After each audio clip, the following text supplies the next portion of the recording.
Hello there.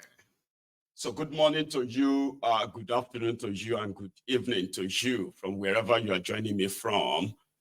This is us continuing the reading of this historical piece of work, A Fatherless People. So if you have been following, it's great that you are here today, and you should please try and share the broadcast.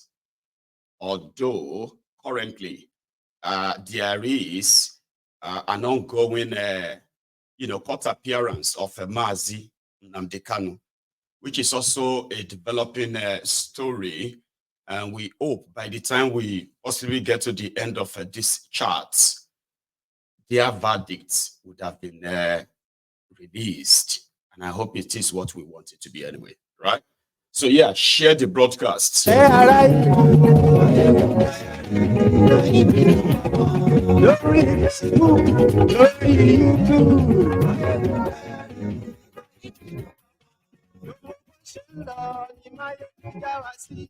yesterday, when we continued the reading of A Fatherless People, we have covered the the historical part of how the current Nigeria came to be, as well as the amalgamation, how majority of the kingdoms were taken over. So many of them interacted and started as traders with the Europeans until the French and the British came with colonization and the brutal forces and war that they unleashed before achieving that. They even brought Lugard for that purpose. And he achieved the creation of northern Nigeria as you have it today. Even within that space of their new northern protectorate, southern protectorate, there were still some kingdoms they call them nations, by the way, they call them countries. There were still some countries, like the TV people. They were never conquered. They were made to sign a treaty of kind of like some little leverage given to them, because the Fulanis didn't succeed in conquering, overrunning today's Middle Belt, starting with the TVs. They even made mention of the significance of the TV's bows and poisoned arrows. Yeah, so as to tell you how much people actually did try to ward off their would-be colonialist, and peradventure would have avoided the today's Nigeria. So this book so far historically has shown to us that the intention of those who created Nigeria was never to create a one country for the purpose of the people residing there. It was put together for a commercial purpose, and that purpose was unleashed after the amalgamation. So that is where we are going to continue the reading this morning. So thank you for joining me. And then if you do have, what is it called? If you do have something that you are doing right now, don't get distracted. Just listen to this in the background. Yeah, I'm just going to be reading as usual. You can listen in the background, and you can possibly even jot down a few things that for your own sort of, digestion or so. Like you can go take a look and see even more things that are going to be dropped. And if you want the book, I advise look around in Nigeria and see who can get that for you from their bookshop. It is way more cheaper, even though, yeah, you're going to pay for postage and all that, than to buy them online. But if you are lucky to see them, good prices online, great. It's up to you. They are easily accessible, I have found. So thank you so much, everyone. And we shall start from chapter 4. Lugard's One Nigeria mission.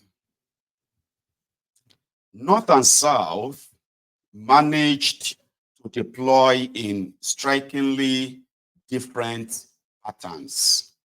So different that they seemed more like the product of the influence of different ruling powers than the offspring of the same Secretary of State, brought up by the same ministry, the Colonial Office, wrote I.F. Nicholson. Military rule in the North and civil rule in the South. The difference in the form of administration between North and South manifested in the different provisions made in the foundational constitutional documents for the two new countries for deputization in the event of the absence or incapacity of the High Commissioner, while the orders in council for the South stipulated that the standing must be a civilian. The one for the North was explicit in providing for a senior military officer. The contrasting provision reflected the different methods by which the two countries had been brought under British rule. Civil rule in the South.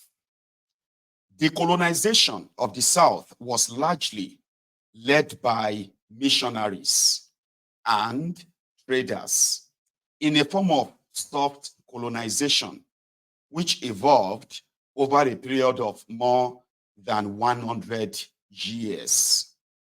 It was only in the closing stages of the 19th century that blood was split. This softer approach was not the result of any magnanimity on the part of the British. It was rather dictated by the conditions. The experience of the failed Niger expedition of 1841 had been an early warning of little hostility of the dense forests terrain and the mosquito-harboring climate.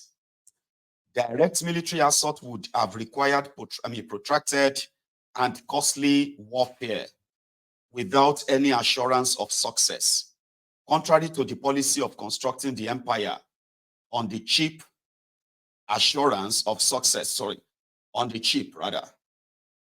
Instead, at least, since the time the Portuguese first visited Benin in the mid-16th century, civil relationship through the coastal trade had been established with the people of Lagos and the southern coastal communities. The foundation upon which the empire in the south was built was, therefore, the retuning of minds through spiritual and educational tutelage. Thus, when the time came for political relationships to be superimposed upon the established trade and civil relationships, the administrators had to be civilian. Lagos, for example, had been a crown colony since 1861 and not just a protectorate, as this offshore island had always been intended as a staging post for the colonization of the Nigerian mainland. It was being administered with a focus on bringing the best out of the environment and the people.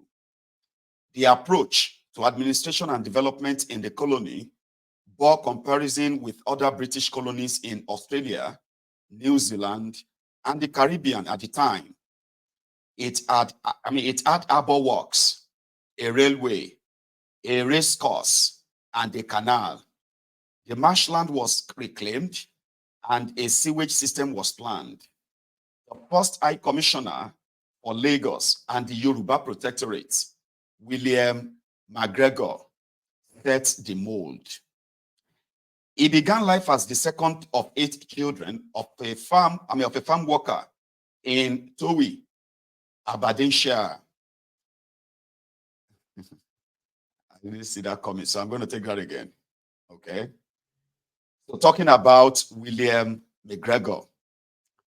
He began life as the second of 8 children of a farm worker in Towie, Aberdeenshire, in a tiny cottage.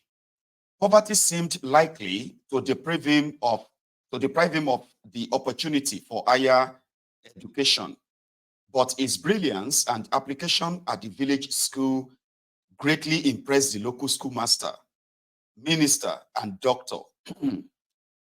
They were able to arrange that the boy remained a kind of pupil teacher at the village school while studying. During intervals, when not working at the plough or as a herdsman for a bursary at the Aberdeen Grammar School, McGregor, who is said to have learned his arithmetic table as a boy from the cover of a copy of the Shorter Catechism, which he read while herding his cattle, won the bursary and reached the grammar school at the age of 19. In 2 years, he was at university, graduating MB in 1872 and MD in 1874. Later, he made himself, in the words of the Dictionary of National Biography, an excellent linguist, botanist, and ethnologist. This was a governor to whose personal story the educated Yoruba could relate. Lagos being the seat of the colonial government, its people had the advantage of direct exposure to the merits and possibilities of education as demonstrated by the white colonial administrators who lived amongst them, and there was a genuine commitment to educating and training the Lagosians to become proper Englishmen. Even more inspiring to the Lagosians than the liberal colonial administrators was the sight of Sierra Leoneans and Caribbeans employed in the colonial service. Henry Carr was one of such members of the African diaspora who, at this early stage, headed the education department and the inspectorate of schools. Lagos was already an examination center for matriculation and for the degrees of BA and LLB of the University of London. The civil service, which linked the departments through the colonial secretariats with the governor and the central organs of government, was a surprisingly sophisticated one, with standards of competitive entrance and advancement higher than it would be practicable to enforce 60 years later in some part of Nigeria. Entrance to the lowest clerical grade was by competitive examination in a very practical group of subjects. They were arithmetic, handwriting, English composition, that is, writing a clear and grammatical account of some recent local occurrence, and writing a simple letter, dictation, conversion, and knowledge of Yoruba. All promotions were centrally regulated by merit and ability, and not necessarily by seniority nor length of service. The probation period was 6 months, and annual confidential reports to the secretariat by heads of department had to include details of each clerk's ability, intelligence, and showing how deep the Victorian zeal for self-help had bitten. Endeavors after self-improvement since joining the service. Thus, for several decades before the amalgamation, Lagos had been on a fast track of development on British lines. A way of life had become established. There was electric lights in the streets. There were telephones, printing presses, newspapers. Amidst the white officials and not segregated from them by separate residential areas and hospital facilities. There was an educated elite of Black Englishmen, doctors, 4 out of the government establishment of 16, clergy, pastors, teachers, lawyers, police officers, journalists, senior clerks. When clerk corresponded nearly the civil service with what is now administrative status, and the governor's confidential clerk, for instance, an African, was also clerk to the Legislative Council. And of course, there were substantial businessmen, traders, middlemen, some of them frequent visitors to Liverpool, some with sons and daughters being educated overseas. On the political front, there was the Lagos Legislative Council with its unofficial members. These were Lagosians selected by the governor and approved by the Secretary of State. The governor passed laws for the colony with the advice and consent of Legislative Council.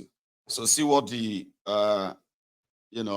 elite of Lagos look like in the 1900s, right? That's what they look like. Anyway, so you see pastors, clergy, traders, teachers, and all of that. The approach to administration in Calabar, the then capital of the Eastern Province, was along the same progressive and liberal lines.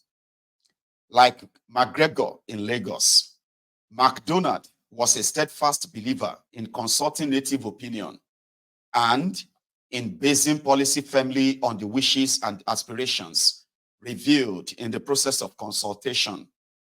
It may not have been Scottish egalitarianism which inspired this respect for African self-determination, but these men may have been influenced by the unhappy ancestral memories of the MacGregors and the MacDonalds, memories of the terrible mistakes made by alien governments in the treatment of the Scottish Highland clans. The governor who, above all others, drove the development agenda for the South was Walter Egerton, governor of Lagos and the Yoruba mainland from 1904 to 1906, before becoming governor of Southern Nigeria from 28th of February 1906, when Lagos and Yoruba land was formally united with the Southern Nigeria Protectorate, up until 1912, when it was replaced by Lugard. To his post as the new governor of Lagos, he was bringing years of experience as a colonial administrator in the Far East. He had a clear appreciation of the resource potential of Southern Nigeria, and his management philosophy was to spend whatever was necessary to generate what was possible, even if that meant deficit financing in the short term. His development program was energetic. His experience from Malaysia enabled him to introduce the cultivation of rubber and the development of rubber plantations. He pushed for the expansion of the railway network and telegraph lines. With respect to the territorial boundaries of his territory, he argued forcefully for the reunification of Ilorin with the rest of Yoruba land. The least known credit to his scorecard was the support he gave to the search for and the discovery of oil in Nigeria by John Simon Bagame. The big oil find that Bagame, an American engineer, had made in Galicia in Austrian Poland, enabled him to say to Egerton with conviction that there was oil in Southern Nigeria, and that with some financial contribution from the government, he would find it.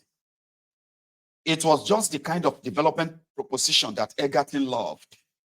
In 1907, the Southern Nigeria Mining Regulation Oil Ordinance was passed, and drilling by Bagem's Nigerian Bitumen Company began.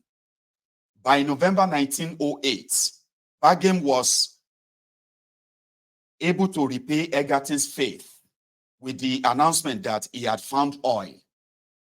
By September 1909, his company was producing 2,000 barrels of oil a day. Despite this new and major boost to southern Nigeria's resource base, Egerton still faced an uphill struggle with the colonial office to carry through his development agenda.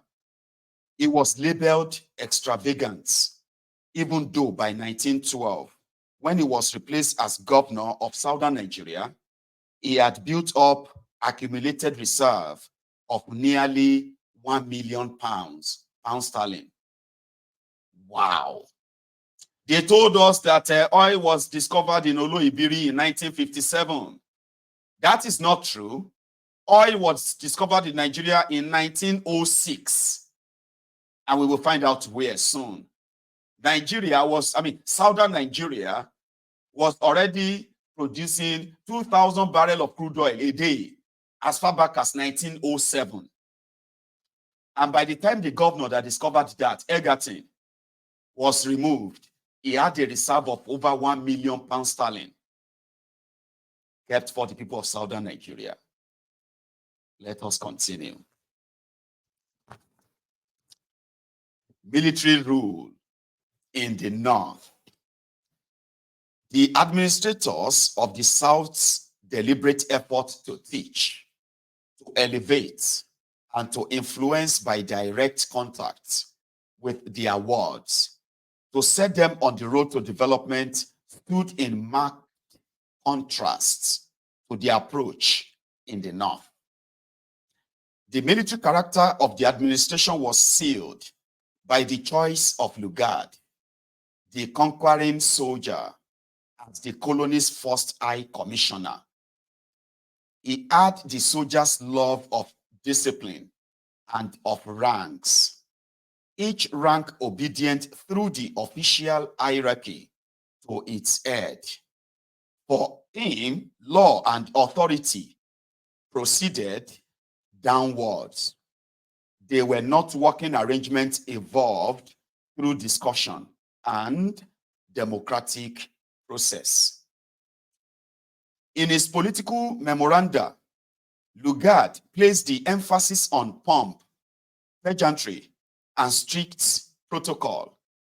A proper distance was to be observed between those who were born to rule and those whom they ruled. While the governors of southern Nigeria, MacGregor, Moore, and Egerton, were pursuing a radical agenda of transformation of the country and its people through health, infrastructure, and education programs, including the planting in Lagos and Calabar of the first seeds of democratic governments. Those administering northern Nigeria were pursuing the conservative agenda laid down by Lugard. The Fulani emirs or captains were to be incorporated into Lugard's hierarchy of military command. In this system, they were to be the viceroy's commissioned officers, sworn in publicly with full military ceremonial to serve and obey the king. They were gazetted in 5 grades according to their importance, paid substantial salaries, and presented with their staffs of office by the High Commissioner personally, when possible, at a review parade of troops in the presence of the resident and of their assembled people. Protocol was detailed. No chief should sit on a chair in the presence of the High Commissioner. Those of the first grade would be provided with raised dais, such as a native bed covered with rugs and carpets. All other graves will sit on mats and carpets on the ground. Only chiefs of the first and second grades will be allowed royal trumpets. No one except a chief could wear a sword or assume special dress and titles. The symbolic present given by the High Commissioner to the new Emir of Kano when he was installed were a sword, a dagger, and an umbrella. There was a class of Fulani emirs who were not prepared to accept the indignity of being crowned by those who, according to their faith, were infidels. Those Lugard ruthlessly deposed and eliminated. The others who accepted his terms knew that their personal security and their office was assured so long as they remained obedient. The outlines of Nigeria as it would become a top-down unitary system in which the governors, military and civilian, keep faith with the central power rather than with the people they govern. Out of the instinct for self-preservation can be discerned in those foundations which Lugard laid in northern Nigeria. Another piece of the Nigerian political matrix originated by Lugard as the first High Commissioner of Northern Nigeria was the legal immunity for those at the apex of the power structure. But, in quote, the important chiefs and the persons holding high rank in a native state will never be arrested or kept under detention in the common prison or otherwise, unless such extreme measures are necessitated by a very serious political crisis. Tradesmen and missionaries from the south were discouraged, and soldiers were used as administrators. Even the judicial system was modeled on military court for allowing him to justify the exclusion of professionally trained lawyers from the trial process. Objection has been taken in some quarters to the appointment of military officers as civil residents, failing the supplying of men with African administrative experience. I have found that selected army officers are an admirable class of men for this work. They are gentlemen. Their training teaches them prompt decision. Their education in military law gives them a knowledge of the rules of evidence and judicial procedure sufficient when supplemented by a little special study to meet the requirements of a not too technical system of courts work, and their training in topography enables them to carry out the service of all their journeys. That was what Lugard wrote about his choice of using military as administrators in northern Nigeria. The economics of amalgamation. The adoption of different systems of administration in the north and south was not of itself problematic, since the peoples of each territory were secure in their own space. The problem which has plagued Nigerians even up to the present was the appointment of Lugard in 1912 to unite the two territories in pursuit of the ideal of one Nigeria, a British policy objective born of two calculations, one short term, the other long term. The short term calculation was administrative costs. The longer term reckoning was the protection of the imperial hold on the territories, particularly on the resource-rich southern Nigeria. It was a case of unite and rule.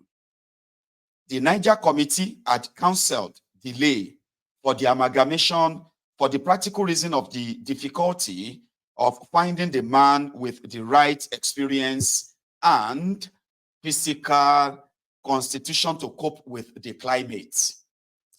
Even after Lugard had proved his mettle by his pacification and rule of northern Nigeria, further delay came from the colonial office battle to keep southern Nigeria from treasury control. Imperial policy was that colonies should be self-funding. As long as the colonial office did not need treasury funds, the permanent officials at the colonial office could enjoy maximum control of policy within the territory in their interface between the colonial governor and the colonial secretary. With southern Nigeria yielding annual surplus or surpluses and northern Nigeria producing annual deficits, these officials were protective of the freedom of action they enjoy over southern Nigeria. In London and in northern Nigeria, it was assumed that until the entire country was pacified and a strong government established throughout, a substantial military force maintained at substantial expense would be necessary. The colony itself was unable to generate funds for either its civil government or for a military force. During the years 1899 to 1913,